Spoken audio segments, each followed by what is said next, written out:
I'd now like to introduce my guest for today. Dave Baker is the founder and principal of Palmetto Leadership Center.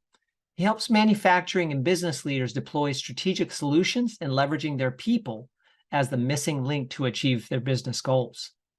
Dave is an ICF PCC certified coach and holds a master's degree in IO psychology from the University of Tennessee, Chattanooga. He teaches coaching theory and methodology as an adjunct teacher for Harding University and is a certified emotional intelligence practitioner with Genos International and a licensed partner with the Predictive Index. After spending more than 25 years in the automotive, pharmaceutical, and wood products industries, Dave knows what truly drives organizational culture, workforce engagement, and employee retention. And it's not compensation and benefits.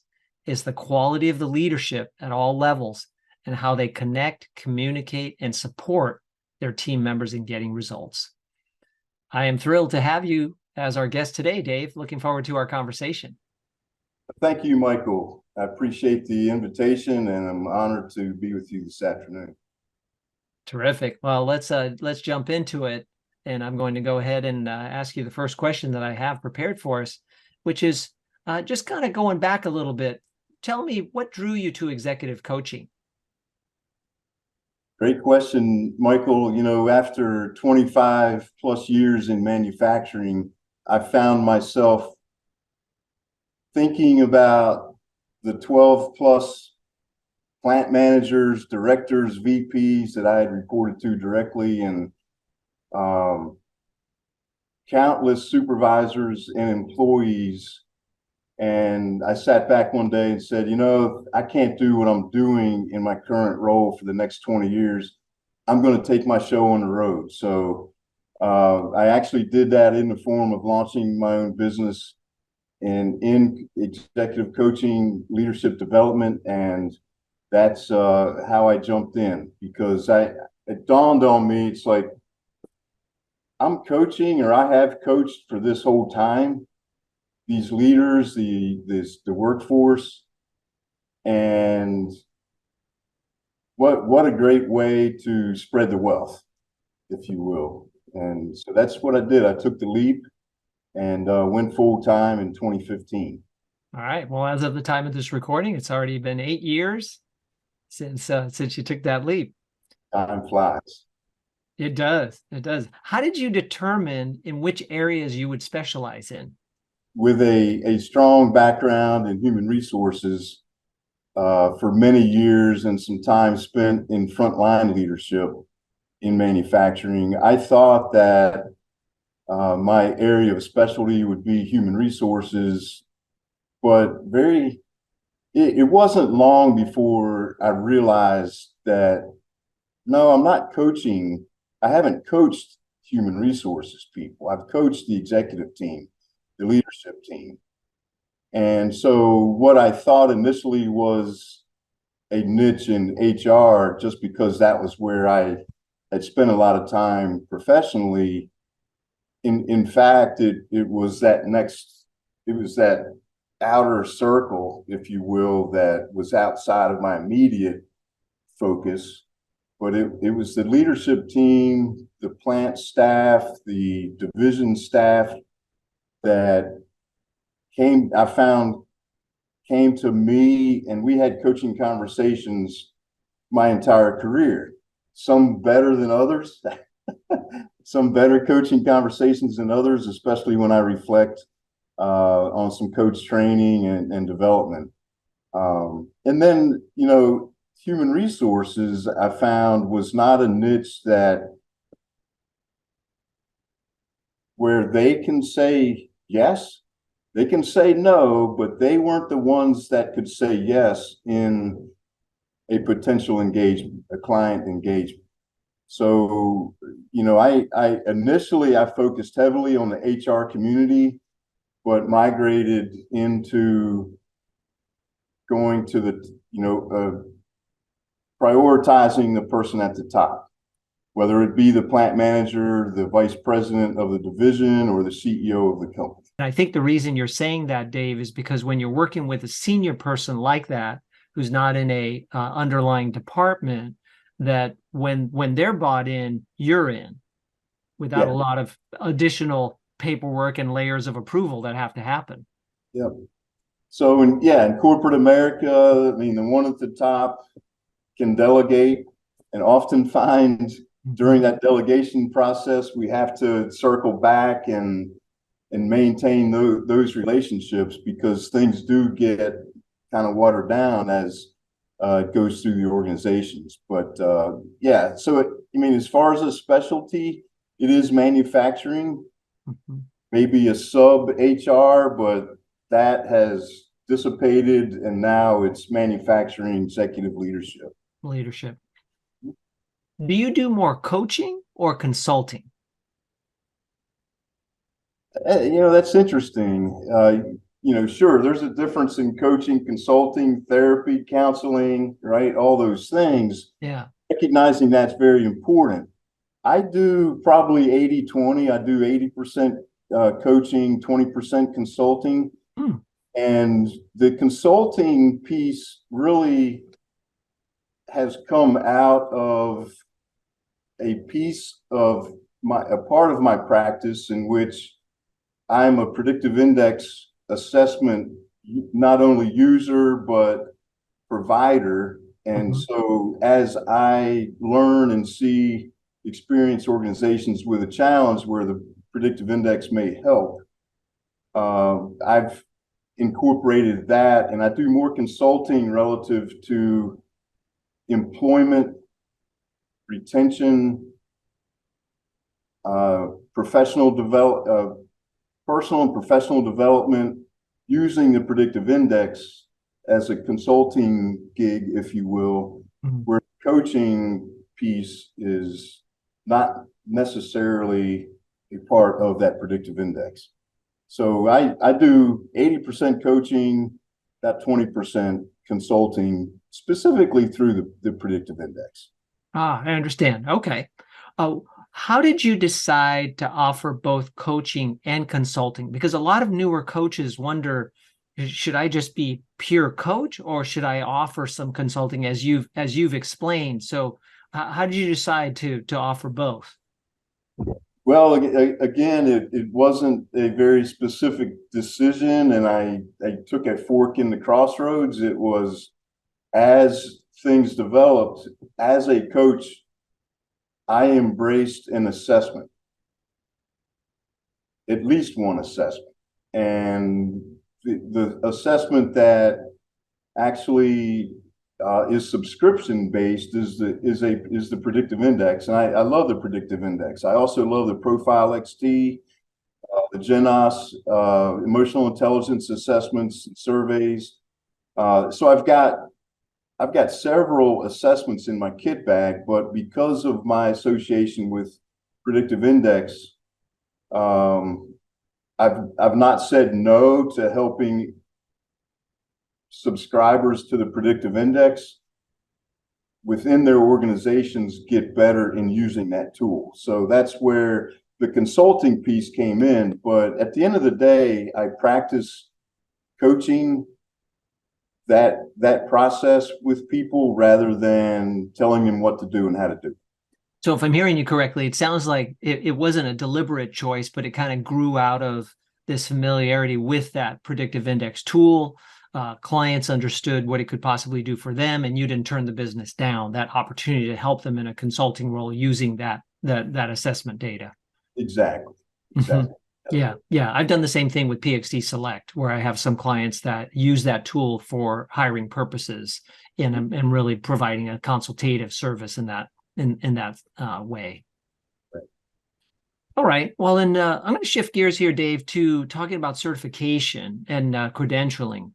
Many newer coaches wonder if they should work towards attaining their PCC after getting their ACC. This is a question that comes up quite often. What are your thoughts on that? Well, first of all, I've never been asked by a client or potential or prospective client, am I ICF certified? Am I quote unquote certified coach? Never. In 8 years. That's right. And now because it's on my website, my LinkedIn site, I don't know if where people have researched me prior to us ever talking or subsequently, but no one that has not, ICF certification, ACC, PCC, it has not been an issue from a commercial side. It's not been a factor in my opinion. All right. Mm-hmm. But the ACC, in my mind, gets you in the door. The PCC takes you to the next level to where, for my own professional development and my own confidence, I can coach other coaches, and I feel qualified and very comfortable to do that as a PCC. At the end of the day, I've got students in a class that I teach at Harding, and some even question whether they should get the ACC. And I say, absolutely, you've done all of the work to do it for your own self-confidence, for your own professional development, to make sure you're on your game. Why not take it to the next level? Because if you're coaching, and don't back up to your paycheck. I mean, if it's right there in front of you, do it.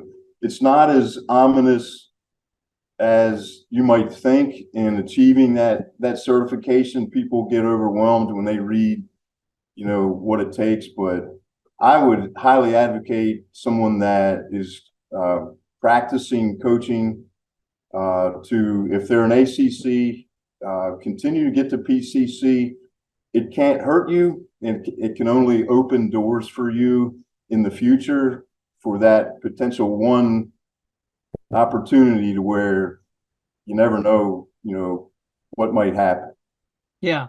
Yeah. I think that's a great answer, Dave. I feel generally the same way, that it's not that I'm asked so often about my credentials, but I do have them listed just as you do. I think you bring up a good point that maybe some people have already done their homework and they already see that you're a credentialed coach, and therefore it doesn't need to come up in the conversation.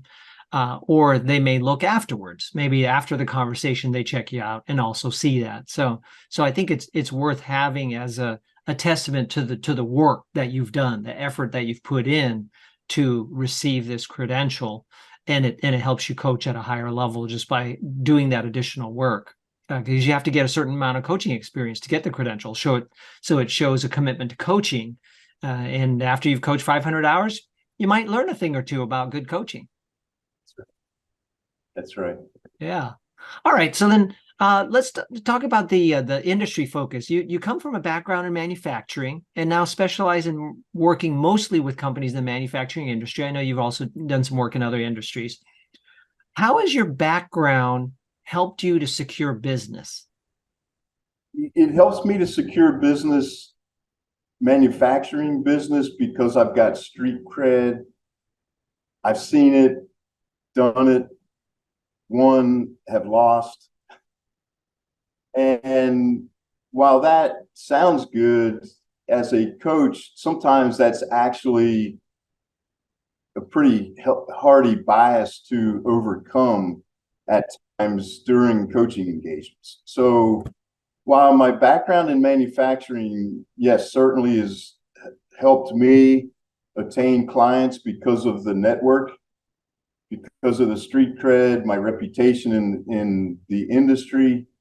The flip side, and I don't know if this is where you would want to go, Michael, but the flip side is, I have sought to coach surgeons, anesthesiologists, for example, and because I believe everybody puts their pants on the same way, and we've all got very similar issues at the end of the day, whether, with performance, work habits, and things that, because of my absence in the medical community and not having credentials or reputation or years of experience in that industry, you don't even get the first look, right? So where I have gone outside of the manufacturing industry has been only because of referrals from within manufacturing to talk with financial advisors, to talk with automotive repair shops, or a consortium of automotive repair shops where somebody in manufacturing said, hey, you need to talk to this person. So it got me into a different, industry. But my personal opinion, your background, my background in manufacturing is not the cat's meow to securing clients. It's the word of mouth, the referrals, because we can cross those niches, or we can cross those backgrounds, I believe, just by doing good work, being effective.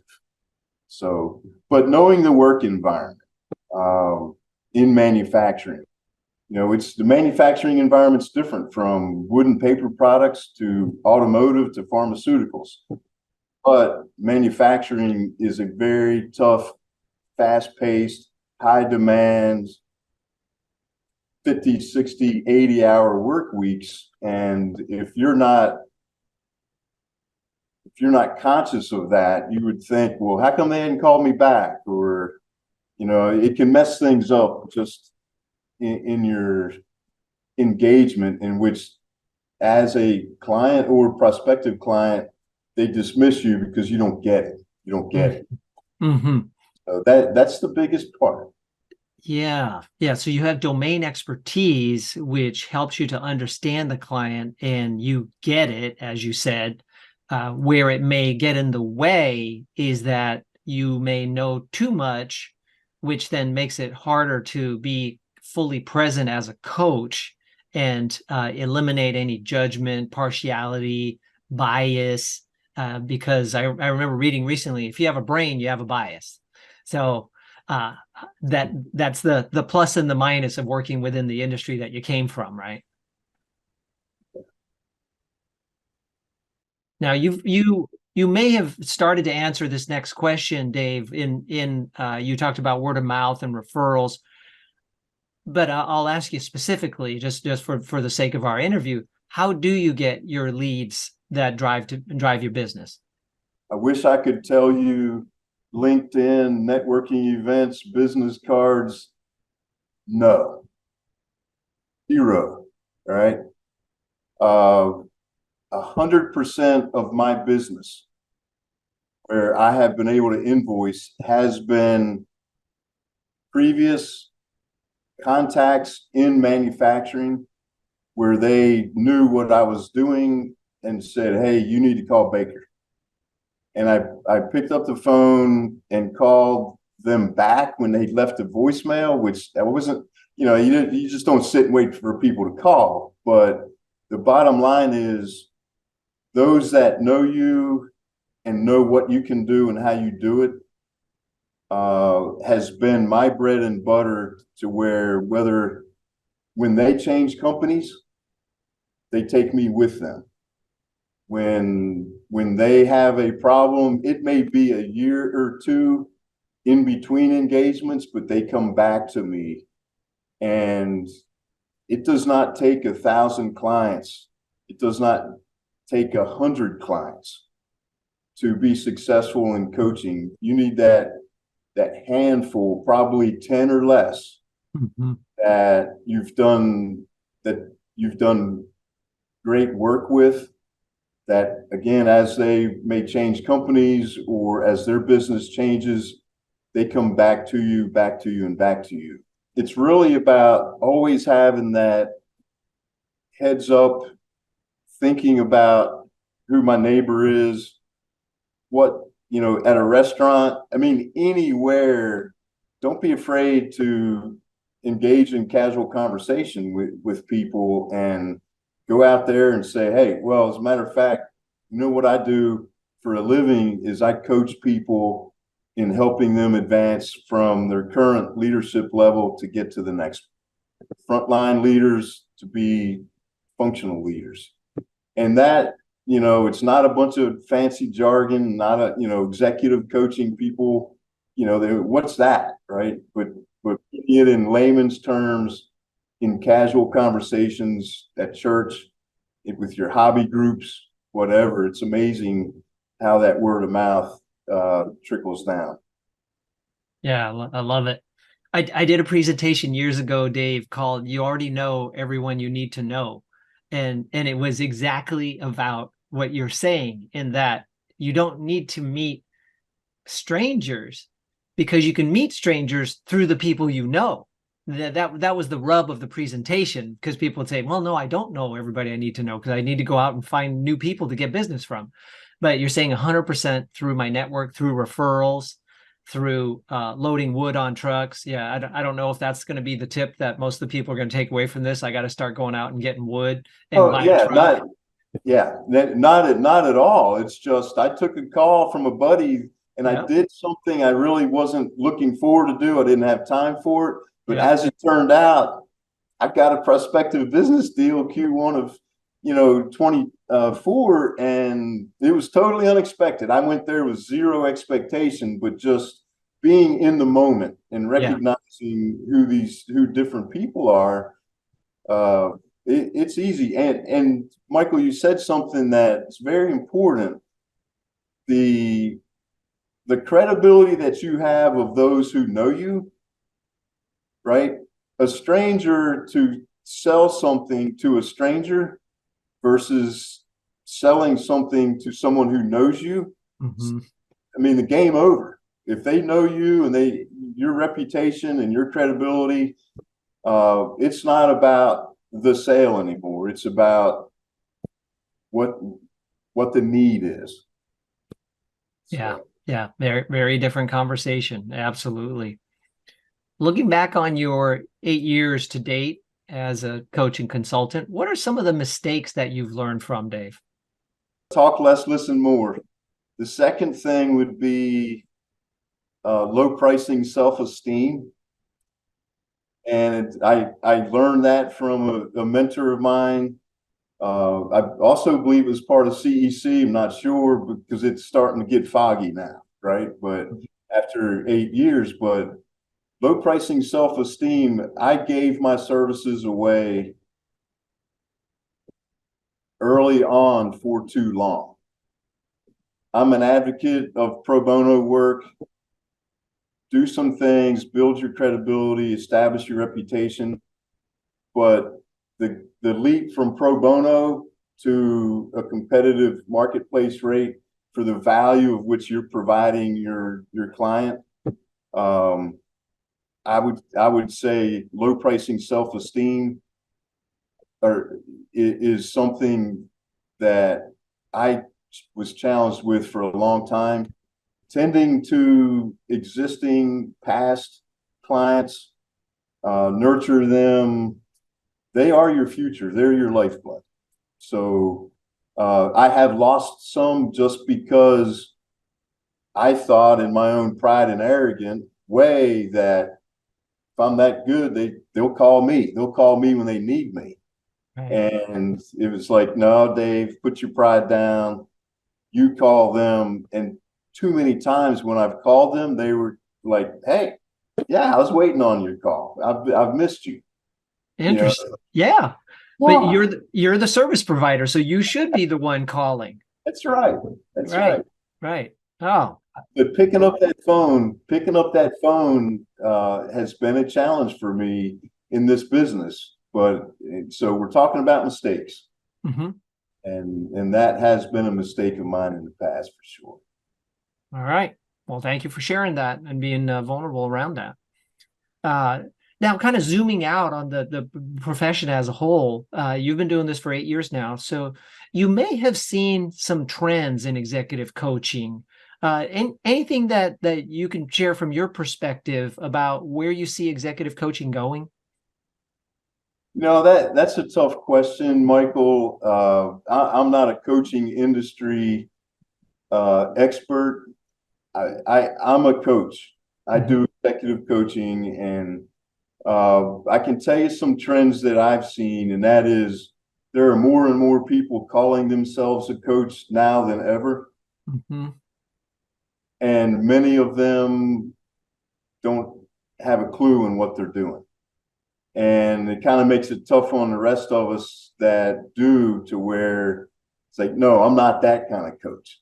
What the problem today is, in which people are seeking coaching, and where I've coached people for more than 25 years, is work habits, how they treat people, emotional intelligence, their ability to get results through other people or just because they're their own worst enemy.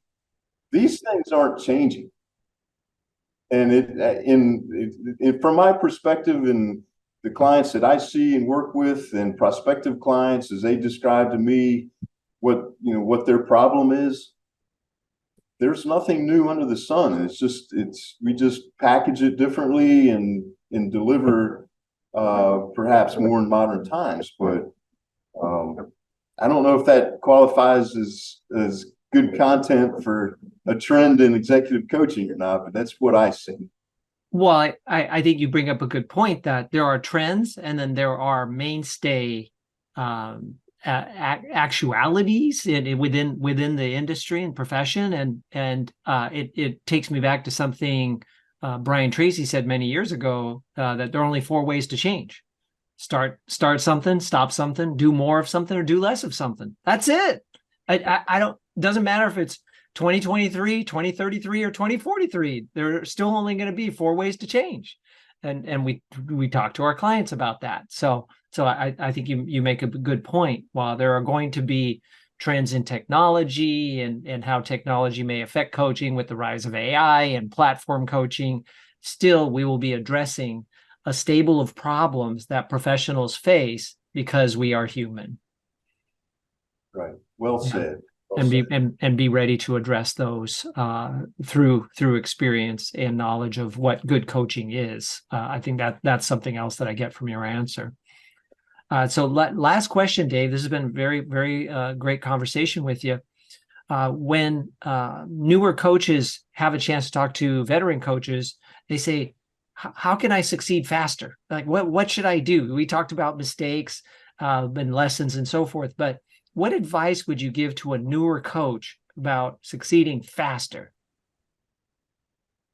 Find a mentor coach. Find a mentor. Find someone who knows what it is you're trying to accomplish. The sooner the better. And if you do not have one, reach out to the CEC or some other source, Michael, yourself, and connect with another coach, and humble yourself to be the mentee and to listen and learn, ask great questions of this person. You cannot do this alone. Number one. Number two, to succeed faster, coach the sale. Have a coach the sale mindset, in that in your conversation, you're literally demonstrating your coaching abilities and qualities during that sales process, which sometimes can be quite long, multiple conversations. But the coach the sale mindset for me has been a launching pad for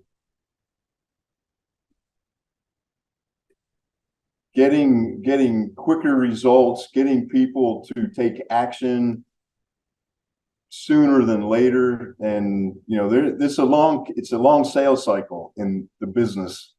For me anyway, it's a very long sales cycle. It can be a month to up to a year, I've seen.